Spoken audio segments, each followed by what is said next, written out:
research is pretty clear nowadays in regards to our understanding of addiction and the role that it has with the brain, that it truly is a disease of the brain. We typically look at three aspects.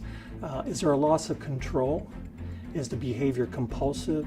And then probably the most important, do I continue to do it despite the negative consequences? Do I still engage in the behavior knowing that I can lose my job, lose my marriage, go to jail, and I do it anyway?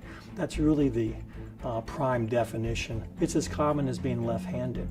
It's about 10% of the population. So, we probably know several people in our lives who are left-handed, and that's probably the same number of folks, or even more so, that probably have an addiction. So it is something that's pretty widespread in our society. And then when we add things such as the internet and those behavioral addictions like gambling, gaming, and pornography, it opens up that realm of addiction. It's not only just drugs and alcohol, but now these behaviors.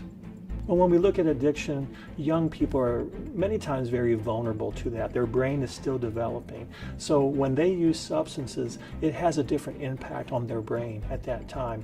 That part of our brain that tells us to slow down or stop or don't do that is not really fully developed. And when we have a substance that's involved in that, it really starts to interfere with that braking system. So young people become pretty vulnerable to this. Some people may have issues that run in their family. Their DNA might be contributing to their addiction. We know that makes people more susceptible to alcohol, to drugs, even to mental health issues as depression and anxiety.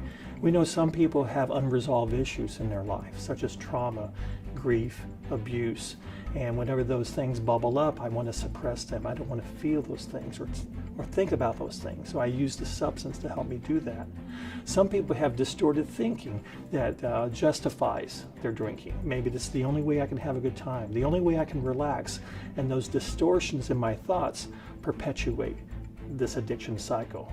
Some people will use it as a mere means of just coping. When I feel stress or anxiety or depressed, I use whatever I can to help me cope with that. It takes that away. And then finally, we see some people who just have that addictive piece of the brain where my behavior now has really impacted that reward system of my brain, and my brain really becomes addicted to that behavior or to that substance. So as a treatment provider, we try to understand what is that combination that might be going on for that particular individual, and then design a treatment plan to help them with that.